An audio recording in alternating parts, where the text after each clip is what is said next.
Bonjour à toutes et à tous et bienvenue dans cette nouvelle interview. Bonjour Monsieur Didier Martin, merci d'avoir accepté notre invitation et de répondre à nos questions. Vous êtes député de la première circonscription de la Côte d'Or.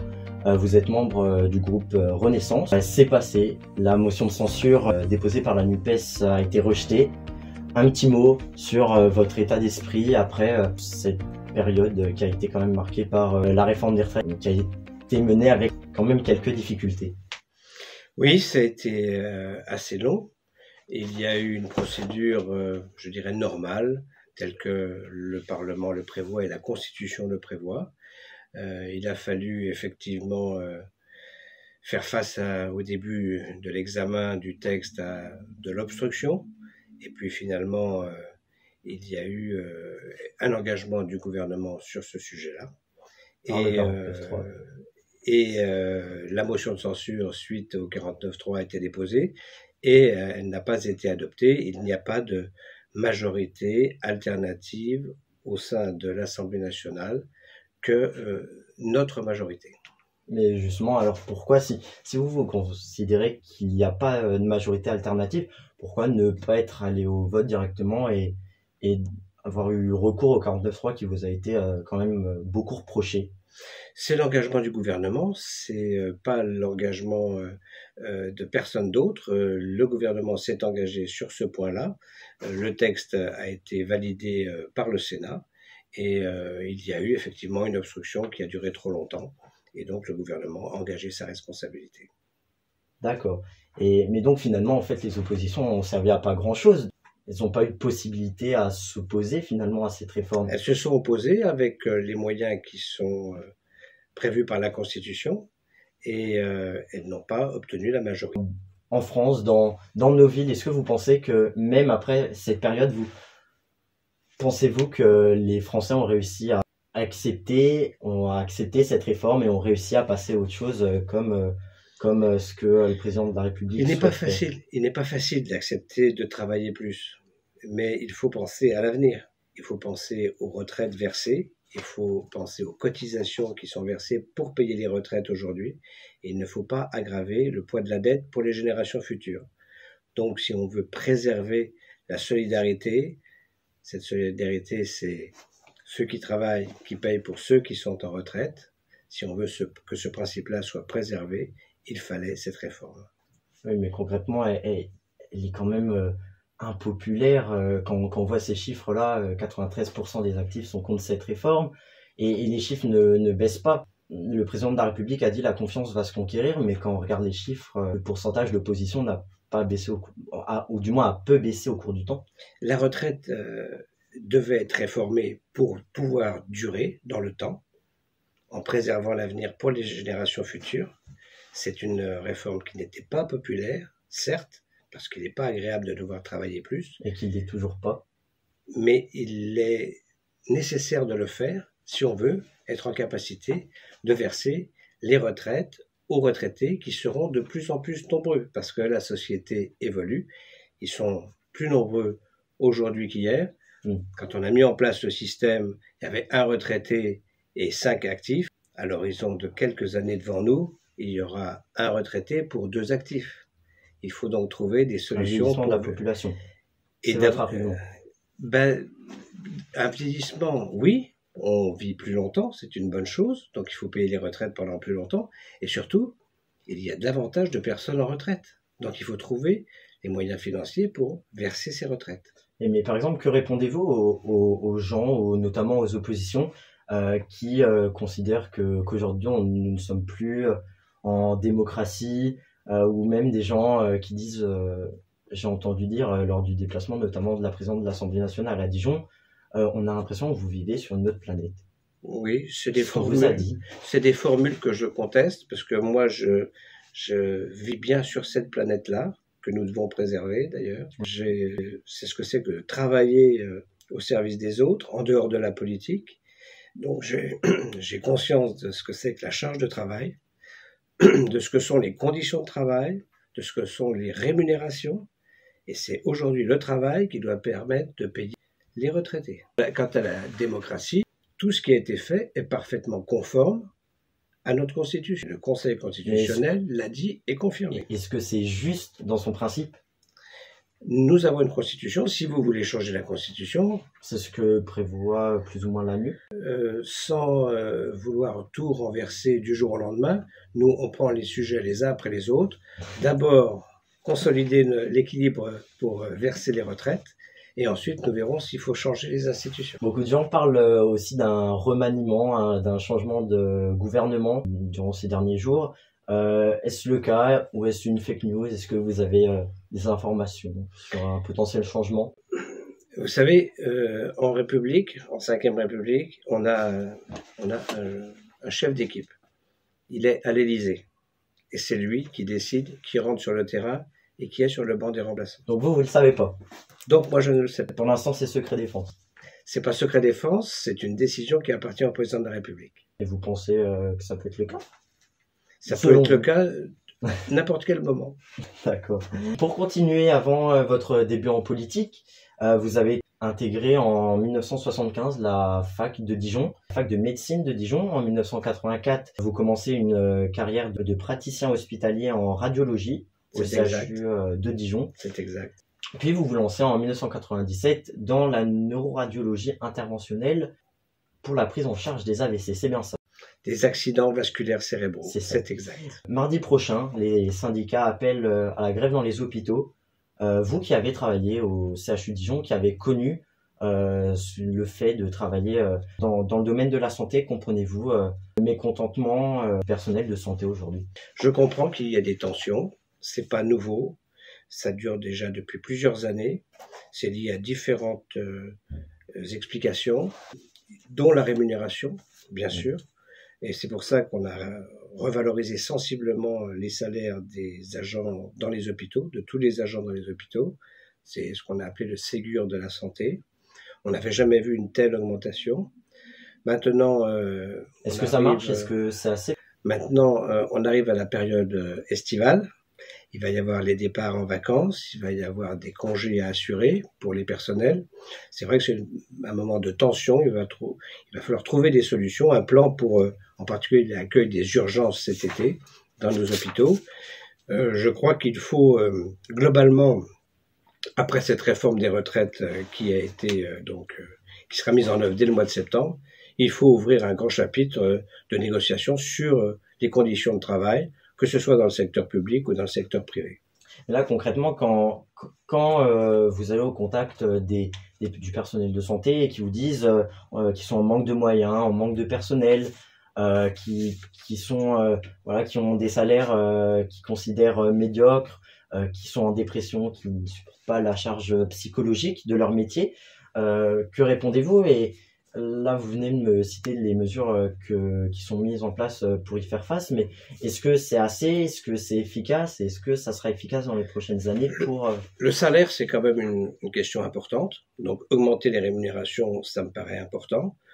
Améliorer les conditions de travail avec les périodes de repos, les périodes de travail.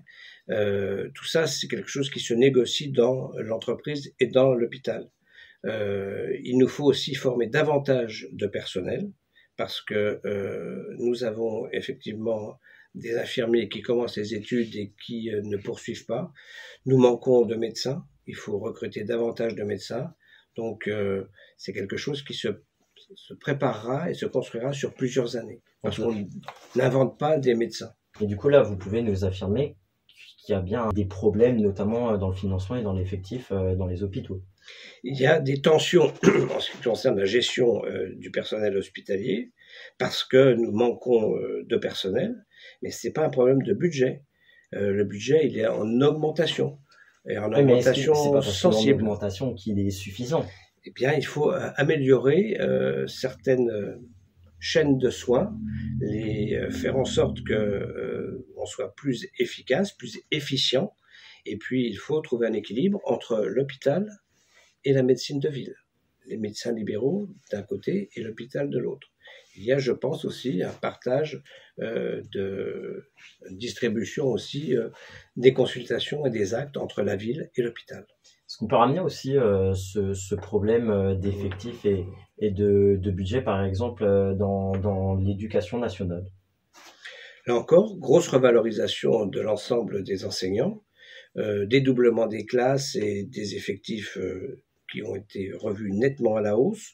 Il y a encore des éléments peut-être sur lesquels on doit se pencher, mais sur les zones prioritaires, d'éducation prioritaire, sur les zones rurales, on veille au maintien des postes pour l'accueil des élèves.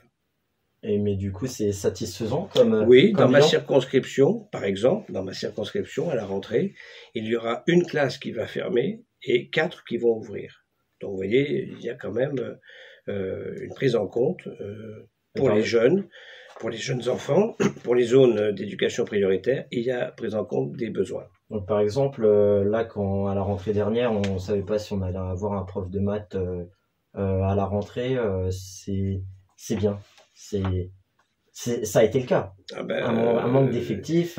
Je dis pas qu'il y ait dans pas, les écoles. je dis pas qu'il y a aucun problème ici ou là, hein, certainement. Il y a des absences aussi qui sont prévues, d'autres qui ne sont pas prévues. Il faut effectivement, il y a du personnel mobile qui vient remplacer une absence. Mais moi, je vous ai parlé pour le niveau élémentaire, les maternelles, les écoles élémentaires. Il y a des postes en nombre. Et aussi un sujet qui est en lien avec l'éducation, c'est le harcèlement, qui est d'autant plus d'actualité depuis ces dernières semaines. 10% des élèves seraient concernés par ce harcèlement. Un témoignage ce matin dans le bien public à Saint-Jean-de-Laune, pas dans votre circonscription, mais pas très loin. Un élève de CM1 n'a plus été en cours depuis 2 mois après une affaire d'harcèlement. Ses parents dénoncent le harcèlement scolaire, physique et psychique qu'il a subi depuis le début de l'année, mais aussi l'inaction de l'école. Concrètement, comment lutter contre ce harcèlement qui concerne quand même entre 800 000 et 1 million de personnes? D'abord, il faut une prise de conscience générale qu'il y a un problème. Il faut qu'on puisse se rendre compte de ce qui se passe, parce que c'est pas toujours évident d'appréhender les problèmes. Ça peut être les enseignants, ça peut être le psychologue scolaire, ça peut être la famille de l'élève qui remarque un changement de comportement. Il faut donc qu'il y ait une grande vigilance et dialogue entre les familles et le personnel d'enseignement et des établissements. Ça, c'est la première condition.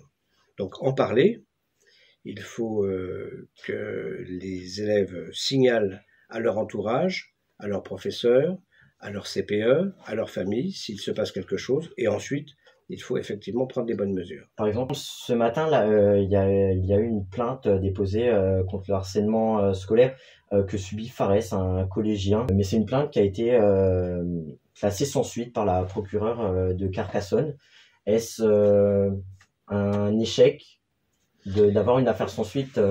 Moi, j'ai vu cette photo d'un œil au beurre noir sur cet élève. Mais méfiez-vous des photos. Je ne connais pas le cas dont vous me parlez. C'est même. Non, mais autre que la photo, il y a eu le texte avait derrière et c'était dans les journaux. Alors, qu'est-ce qui se passe à ce niveau-là? Puisque vous avez parlé du procureur. Le procureur, il diligente les policiers pour conduire une enquête. Et l'enquête, elle doit se faire avec prudence, bien sûr, mais de façon approfondie, pour essayer de constituer des éléments. Une fois ces éléments rassemblés, c'est le procureur qui dit s'il faut engager une action de justice. Moi, je n'ai pas à commenter la décision du procureur. Ils ont fait appel, d'ailleurs. Ils peuvent faire appel, c'est tout à fait leur droit, mais il faut aussi, quand les choses vont vers le versant judiciaire, laisser la justice fonctionner avec ses auxiliaires qui sont les policiers. Et dans ce cas-là, est-ce qu'elle a bien fonctionné? Moi, je ne vais pas juger l'action de justice. Je ne connais pas, je n'ai pas d'a priori, ni d'un sens ni de l'autre. Il y a effectivement des procédures d'appel si on considère que la décision judiciaire ne convient pas. D'accord. Et un autre sujet qui touche beaucoup d'étudiants, c'est la précarité étudiante. Des étudiants disent qu'à la première semaine du mois, ils sont quasiment déjà à découvert. Ou encore 56% des étudiants avouent ne pas manger à leur faim. Concrètement, comment lutter contre cette précarité étudiante? Nous avons engagé une grande réforme des bourses aussi pour éviter les effets de seuil. En début d'année oui, scolaire. C'est quelque chose qui qui, à mon avis, permettra d'avoir davantage de boursiers et de leur offrir davantage de moyens. Et puis, il y a les actions sociales. Dans l'Université de Bourgogne, il y a une commission spécialisée sur l'action sociale au profit des étudiants.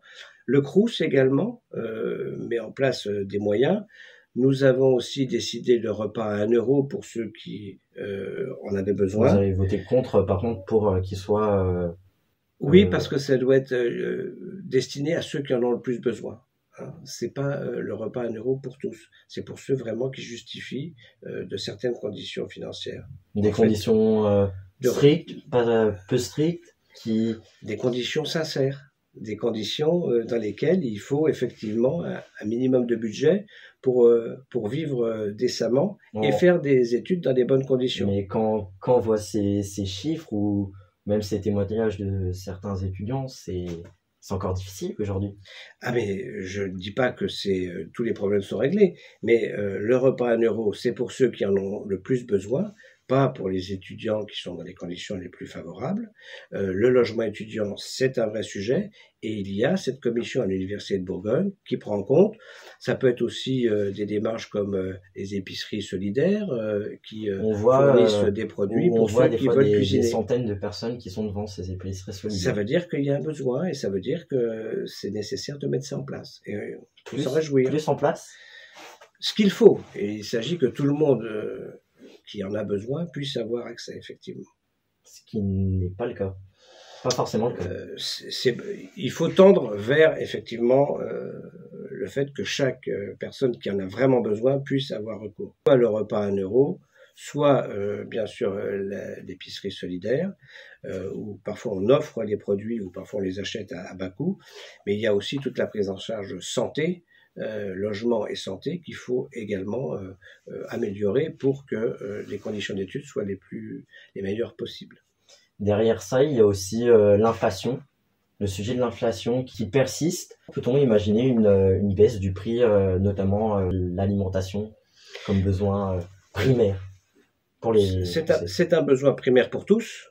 Hein, de même que l'énergie a un besoin essentiel pour tous, pour se chauffer, bien entendu, pour se loger.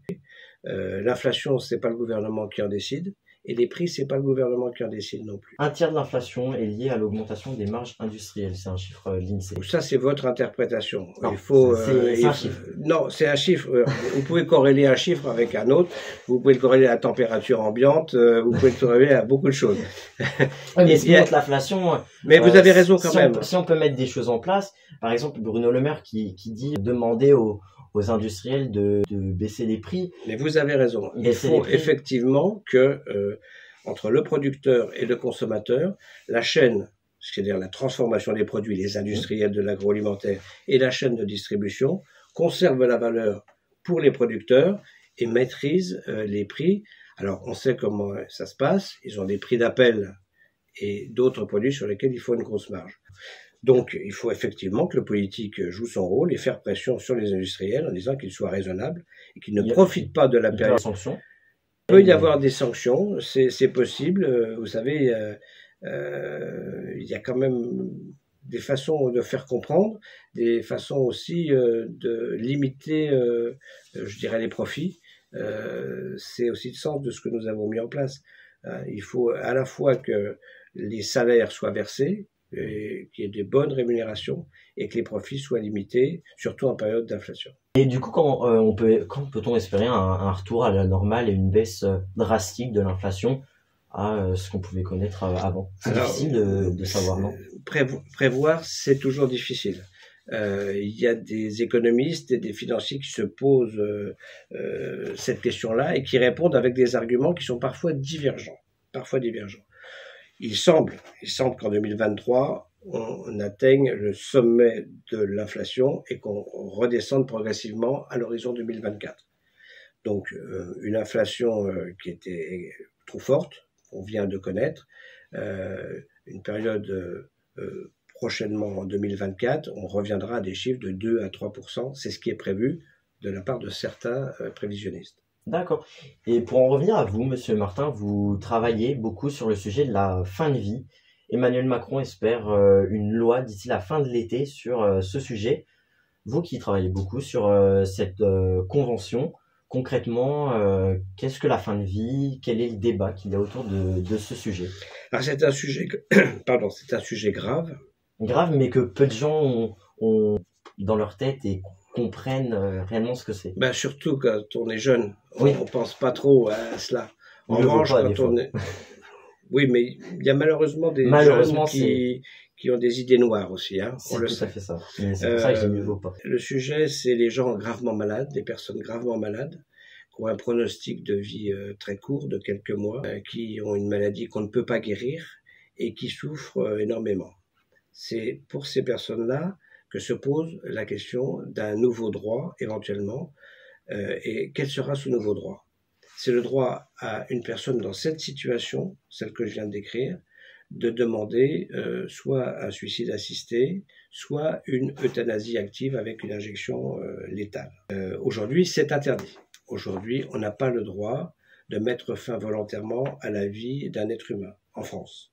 Ce n'est pas le cas en Suisse, ce n'est pas le cas en Belgique. C'est pour ça qu'il y a des gens, des fois, qui font le déplacement dans ces pays-là. Alors, effectivement, nous avons des Français, nous le savons, et ici même à Dijon, on a des exemples avec des noms connus qui sont allés en Suisse pour effectivement demander une aide active à mourir, c'est-à-dire un suicide assisté en ce qui concerne la Suisse. Il faut être prudent sur ce sujet-là, c'est un sujet grave, bien sûr. Il faut faire preuve de beaucoup d'humilité et beaucoup de solidarité. Parce qu'avant de favoriser le suicide assisté, avec une intervention de spécialistes pour aider ces personnes qui le demandent, il faut prévoir tous les moyens d'accompagner les personnes qui relèvent de ce qu'on appelle les soins palliatifs. Ce sont des soins adaptés à cette situation de fin de vie où on peut beaucoup apaiser les douleurs et accompagner les malades et leurs familles. Et donc, concrètement, c'est ce changement-là qui devrait arriver dans cette loi. Concrètement, une nouvelle loi serait un nouveau droit pour le malade en fin de vie à demander une aide active à mourir. Des conditions. Il faut absolument qu'il y ait des conditions très strictes prévues par la loi. Vous qui avez fait un bilan justement sur ce sujet, vous en tirez quoi des conditions qui pourraient être mises en place pour... Alors, c'est le travail que nous allons conduire avec le gouvernement pour rédiger le texte. Qui peut en bénéficier? Comment les choses peuvent se dérouler? À quel endroit cela peut se dérouler?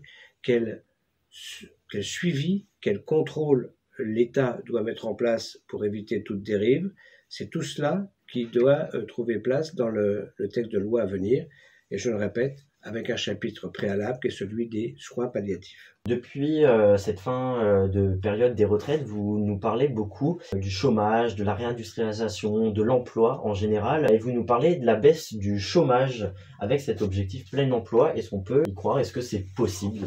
Moi, je pense que oui. Aujourd'hui, nous avons un taux de chômage historiquement bas et un taux d'activité historiquement haut. Mais il y a encore des personnes qui sont éloignées de l'emploi. C'est parfois des jeunes.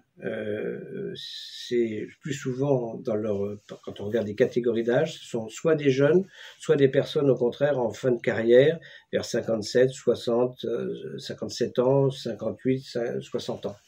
Donc il faut travailler en priorité sur les deux bouts de la période d'activité, c'est-à-dire le début et puis la fin. Et pour ça, nous avons des mesures à travailler, des mesures nouvelles. Il faut renforcer l'alternance, renforcer l'apprentissage. Il faut aider les jeunes diplômés à trouver des emplois. Et puis pour les personnes seniors, comme on dit, les travailleurs expérimentés, il faut trouver des formules pour effectivement qu'ils puissent travailler dans de bonnes conditions plus longtemps s'ils le souhaitent. Là, concrètement, vous nous parlez d'une alternance des jeunes, d'un projet de mettre les jeunes au travail le plus rapidement possible. Est-ce qu'on n'est pas du coup dans une précarisation de l'emploi plutôt que réellement vers de l'emploi en tant que tel? J'ai pas dit qu'il fallait les mettre au travail le plus rapidement possible. J'ai dit qu'il fallait leur trouver des emplois dès qu'ils auront fini leur formation initiale. Donc avec Parce que l'alternance, alors des contrats l'alternance, d'apprentissage. par exemple l'alternance, enfin les expériences qui sont à cheval entre le milieu du travail et les études et la formation ont montré qu'elles fonctionnaient bien. C'est le cas de l'apprentissage, c'est le cas de l'alternance pour les étudiants. C'est le cas aussi de ce que nous voulons mettre en place, c'est-à-dire le séjour à l'étranger, en particulier pour les apprentis, comme il y a eu Erasmus pour les étudiants, mettre un Erasmus de l'apprentissage, pour ouvrir effectivement ses horizons, pour se confronter à notre milieu professionnel, une autre culture également, parce que quand on change de pays, c'est un petit peu différent. Donc cette mobilité, c'est important pour trouver une place dans le marché du travail. Et comme je le disais, à l'autre extrémité de la carrière professionnelle, il y a la question des seniors. Aujourd'hui, ils sont souvent inactifs au moment où ils partent en retraite. Il faut trouver des formules où on peut leur permettre de travailler dans de bonnes conditions. Donc pour les jeunes, on n'est pas sur une précarisation de l'emploi. Je ne pourrais pas être aussi formel que ça. Je pense qu'il y a des jeunes précaires. Je pense aussi qu'il y a des jeunes qui pourraient travailler et qui se sont éloignés d'une démarche de recherche d'emploi. C'est aussi la réforme de Pôle emploi qui deviendra France Travail pour un meilleur accompagnement en fonction des situations des jeunes et des seniors. Il y avait aussi une réforme chômage qui a quand même visé à baisser le montant et les durées d'indemnité de chômage, enfin d'indemnité des allocations. Des allocations. Oui, il y a une réforme. Ça, c'est assez logique. C'est-à-dire que quand on est une période... C'est logique, mais du coup, c'est un peu une radiation des chômeurs et du coup, c'est un petit peu normal que par la suite, on ait une baisse du taux de chômage. Parce qu'on écarte toutes les personnes qui sont à la limite de la statistique du chômage. Voilà, quand on durcit un petit peu les conditions d'allocation, on se rend compte qu'il y a un meilleur taux de retour à l'emploi. Voilà. Donc, c'est quelque chose que l'on peut faire quand effectivement le marché du travail est un peu plus tendu, quand il y a plus d'offres, parce que les employeurs recherchent effectivement des salariés, on peut légèrement durcir les conditions d'indemnisation, ce qui incite davantage les personnes qui cherchent un emploi à aller vers ces emplois. Et ceux qui en trouvent pas, du coup, ils sortent de la statistique, mais c'est pas pour ça qu'ils ont trouvé un emploi. Non, ils sortent pas de la statistique. Faut pas dire ça. Si. Une fois qui sont plus chômeurs, considérés comme chômeurs dans les statistiques, ils sortent de la statistique, ils sont rayés de la liste. Ils sont pas rayés de la liste, ils sont pas rayés de la société non plus. Pas de la société. Mais du chiffre du chômage que vous annoncez depuis plusieurs mois. Non, mais on ne radie personne de façon sèche. Hein. Il y a ce qui s'appelle un accompagnement. C'est-à-dire que chacun, dans sa recherche d'emploi, dans son accompagnement vers des nouvelles formations, est suivi dans le temps. On ne radie pas les gens sans leur proposer des solutions. Après, ceux qui ne les acceptent pas, ils prennent leurs responsabilités également.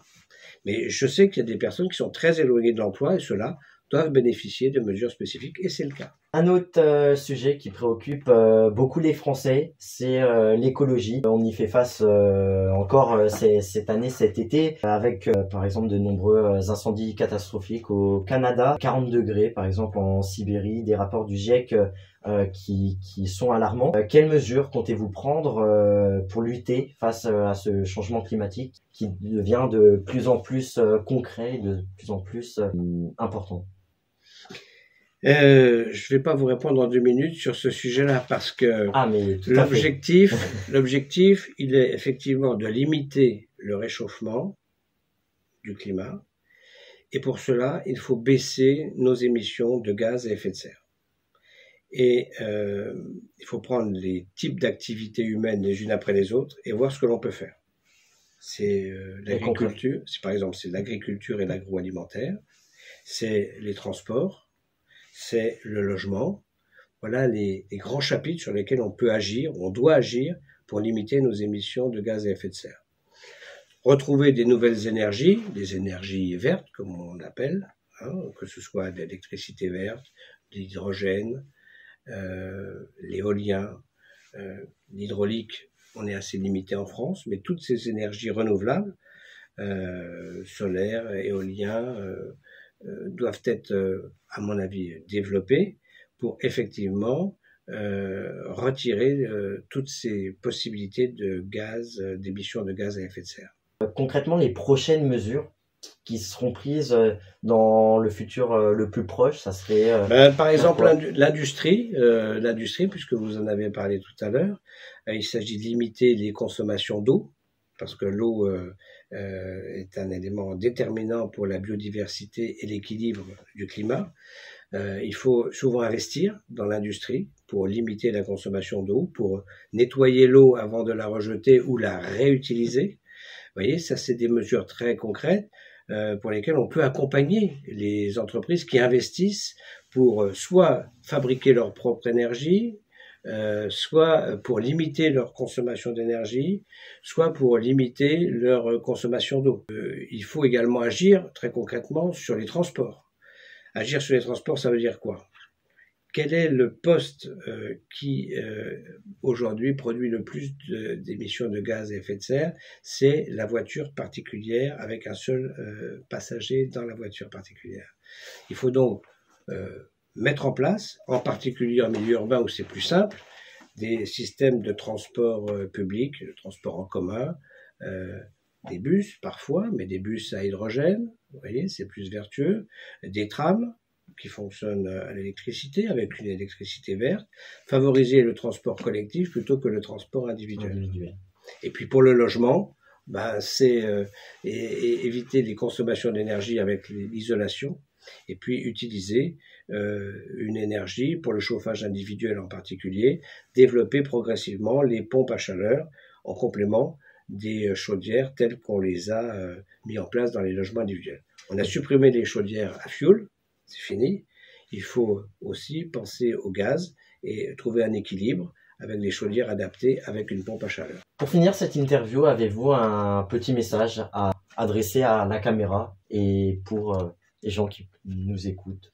Écoutez, pour les étudiants, pour des jeunes, pour... Ce qu'il faut, c'est faire un peu ce que vous faites là, c'est-à-dire aller voir les responsables, ceux qui sont en poste comme moi en tant que député.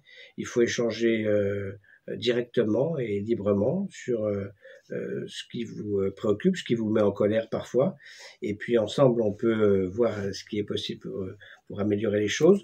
Puis il faut aussi souligner ce qui va mieux et ce qui s'arrange quand c'est positif. Il faut aussi parce que ce qui compte c'est de garder je dirais le moral. Et le moral, avoir le moral, c'est avoir confiance en l'avenir. Et c'est pas toujours facile, hein, dans une planète menacée, dans un contexte de guerre, de crise économique, de crise de l'énergie. Néanmoins, il y a une partie de volonté aussi dans l'optimisme. On peut être a priori et résolument optimiste sans être aveugle et affronter les problèmes. Et pour ça, il faut que la solidarité entre les générations soit en œuvre. Merci beaucoup, Monsieur Martin, Merci, d'avoir accepté de répondre à nos questions. Merci.